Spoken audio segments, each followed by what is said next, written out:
Sounds like no big deal. Software updates happen all the time. What's the deal with Berkshire Hathaway? Why in the world would this have any bearing on a position you have in CrowdStrike?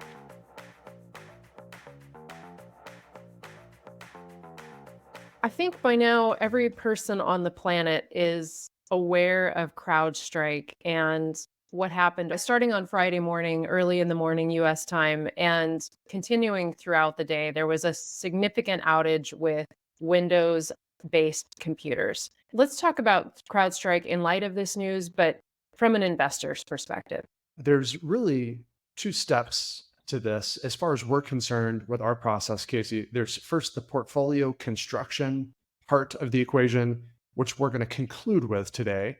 We're going to invert this problem a little bit and start with consideration number two, and that's what the business itself actually does. This episode is sponsored by our friends at public.com. Are you dissatisfied with your savings account? Check out public.com. Public.com has just launched its new high yield cash account, offering an industry leading 5.1% APY. There are no fees, no subscriptions, no minimums or maximums, just 5.1 interest on your cash. You can transfer or withdraw cash as often as you like, and you get up to $5 million in FDIC insurance. Grow your cash at an industry-leading 5.1% APY with a high-yield cash account at Public. Go to public.com to learn more. So let's start with that. What does CrowdStrike do?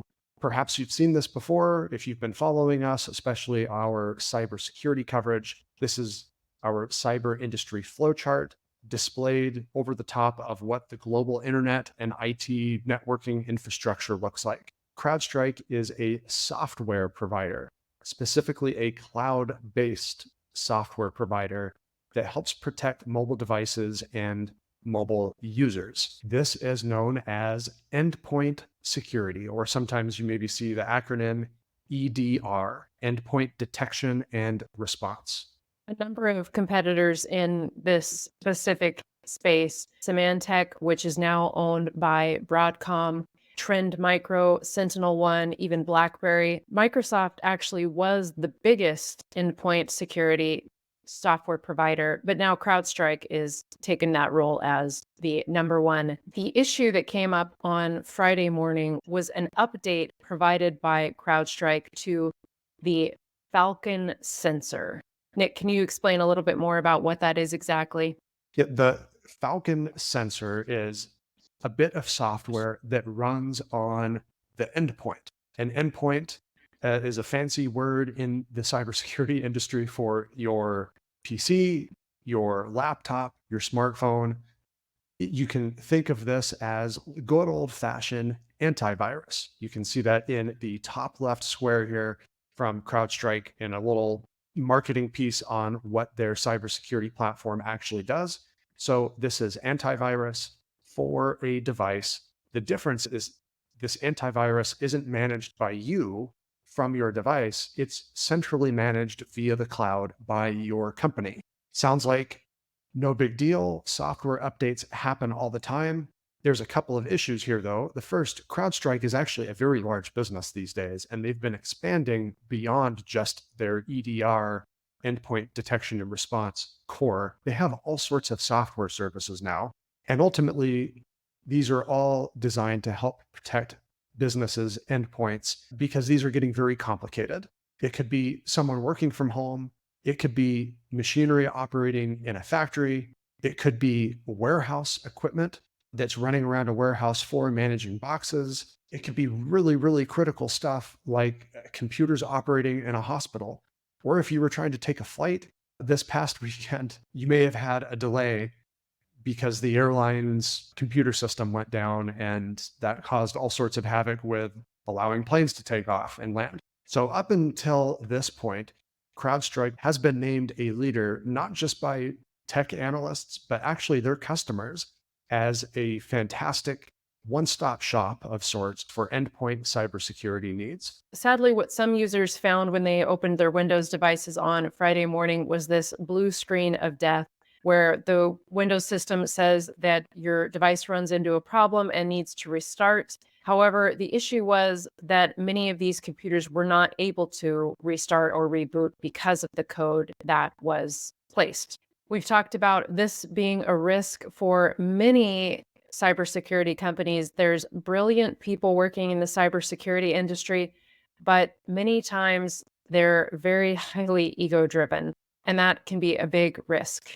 Yeah, it can. And a little background on this, because CrowdStrike is a software business, they have to rent the hardware that operates their software in the cloud. That's primarily Amazon AWS. So they have to rely on Amazon for a lot of work and for a lot of help in operating their software. In addition to that, they also need to make sure their software is going to run properly on the actual endpoints. And perhaps this goes without saying, but I'll say it anyways for those that are lost in the technology conversation, endpoints, your PC, your smartphone, so on and so forth, probably doesn't operate on Amazon.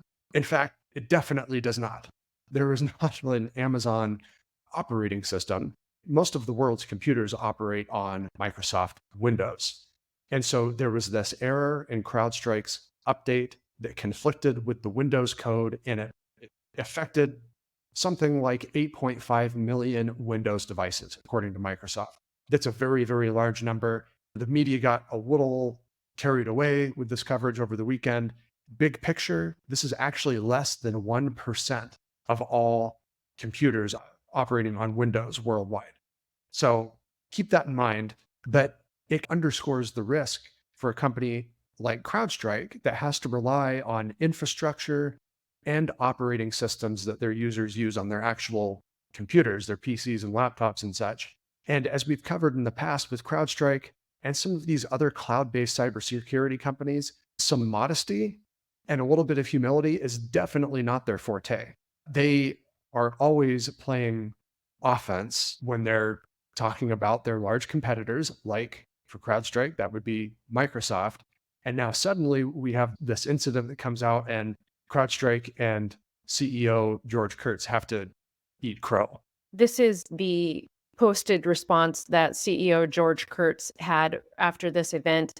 He certainly took a lot of heat during this, but he did say that this was on CrowdStrike and they understand the impact and they were ready and willing to try to fix this as soon as possible.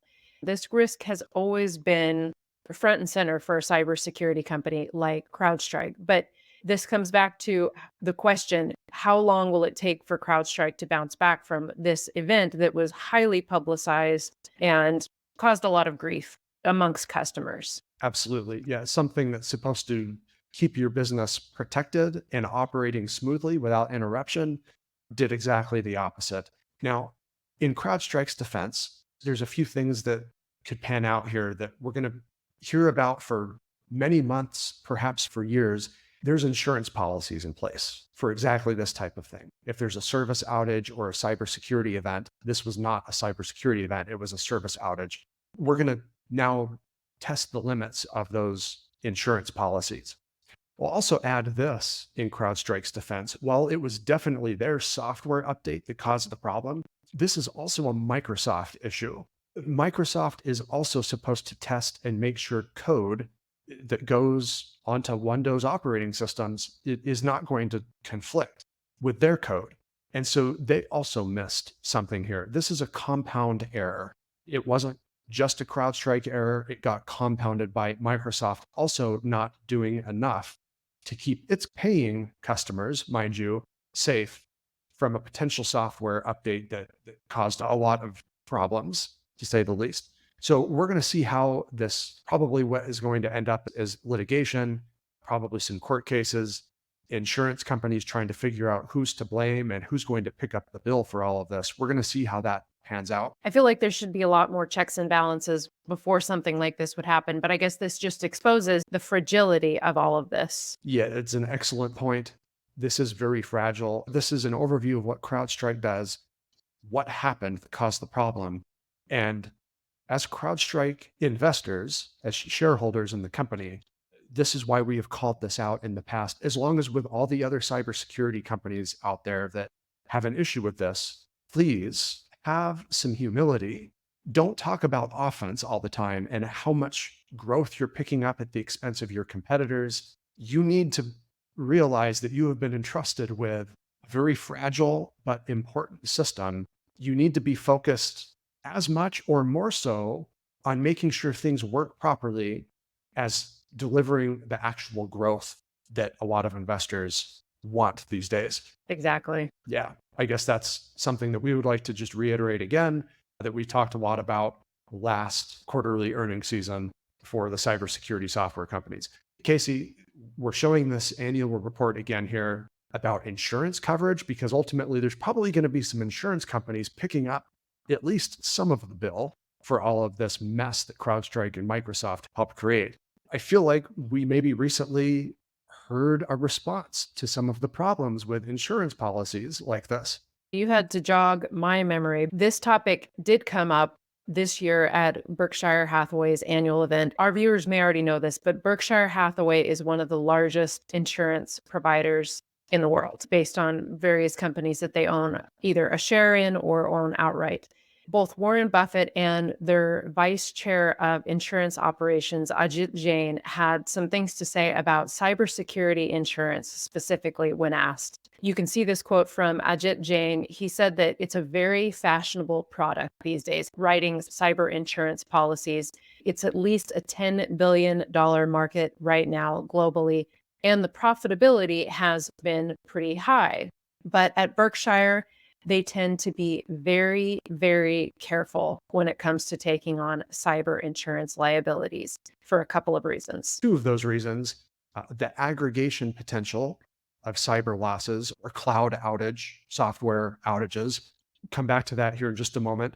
The second risk that makes them a little bit cautious about writing these policies is the loss costs, which is basically the cost of goods sold for an insurance policy.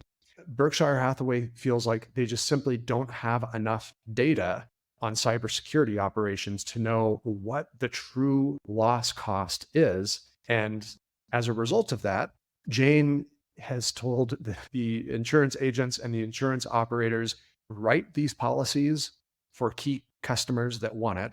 But when you write this policy, just assume that you're not going to be making any money.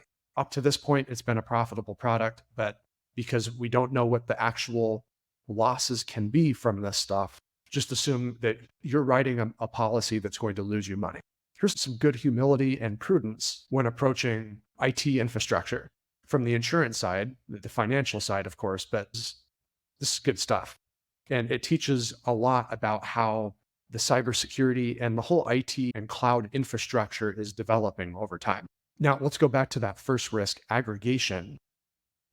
What exactly was Jane talking about when mentioning the aggregation risk of writing an insurance policy? It's a ripple effect, with one event causing subsequent consequences for other companies, other businesses. When Warren Buffett talked about this, he said that he couldn't remember if it was Bobby Kennedy's death or Martin Luther King's death, but that one event set off a cascade effect of multiple consequences for insurance policies. It causes losses at thousands of businesses all over the country because one key person died. That's a very similar problem to what happens when there's a dilemma in the cybersecurity industry. One event causes multiple businesses to be affected. When you think about what happened over the weekend, what happened on Friday, it wasn't just one business that was affected. It was multiple industries across various sectors that were affected by this. Yet, this is why we could be talking about this for many months or years. The question came up at Berkshire because it's a fashionable product. People are making money off of this. And there are actually some top insurance companies that have been maybe a little bit more aggressive in writing cloud and cyber insurance policies. Some of the top players are AIG. Yep, that AIG under a different structure from the AIG in the financial crisis of 0809, but yeah, that insurance company. Some others are Zurich and Munich Re in Europe, Travelers in the US, and Chubb, very large international insurance conglomerate that Berkshire Hathaway purchased shares in mid-May, right before the annual shareholder meeting. Pulled this from the Form 13F, which was filed on May 15th. Berkshire at that time disclosed that they purchased just shy of 26 million shares, total value of 6.7 billion, It's still right around that same value today here in mid-July, which means Berkshire Hathaway owns just over 6% based on their market cap of a little over 106 billion, and isn't anywhere close to Berkshire Hathaway's largest position in the stock portfolio. They have over a 400 billion public stock portfolio. So Chubb is about a 1.7% position. Not huge, but definitely significant. So it becomes obvious here, Berkshire sees potential in this cyber and cloud insurance, but they're being prudent about it and how they approach it, and very mindful of the potential losses that could occur. And here we are, fast forward just 2 months later, we are going to see just how big these losses can get. So, Casey, we talked about 2 issues investors must know when making an investment. The first is, what does the business itself do? Okay, CrowdStrike, get familiar with these businesses, read the annual reports, folks. You have to figure out a way to parse through all of the information in those company annual reports. Second, though, portfolio construction. What's the deal with Berkshire Hathaway? Why in the world would this have any bearing on a position you have in CrowdStrike? That's a great question, Nick. We've held Berkshire Hathaway for a number of years now, and it's an anchor investment in our portfolio. Some investors may think of it as a boring stock to have in their portfolio, but it's not boring. If you look at the stock chart, they've actually had a 16% return over the last 5 years, which is a market-beating CAGR. It's a well-diversified business, a very well-run company. And just because they're cautious in some of these areas and maybe not as flashy as a company like CrowdStrike, they're definitely getting the work done. Yeah, they are. And so we operate a barbell approach in our portfolio. And you can think of that as, on one end of the barbell, being that anchor that you said. Berkshire Hathaway fits into that anchor. Solid business, been around for a long time. They're financially cautious and prudent, but still very much interested in generating market-beating investment returns. On the other side of that, maybe those more flashy, high-growth businesses that could be the big, giant business leaders of the future. A lot of investors focus just on those flashy companies, and they diversify by buying a dozen or a couple dozen of those companies, when in all reality, all of those businesses, many of them are going to be highly correlated to each other. The stock is going to ultimately do the same thing. That's not actual diversification. That's diversification. You're just adding more stocks to the list, and all of those stocks are ultimately going to perform relatively the same over time. What you want for diversification is finding businesses that can perform well in various environments, that can be complementary to your portfolio. And so that's what Berkshire Hathaway does. Hopefully you understand now that while Berkshire Hathaway is not a cybersecurity software provider, they're very much involved with this business, because the fallback for all companies that have some sort of cyber policy in place, the fallback ultimately ends up being insurance companies.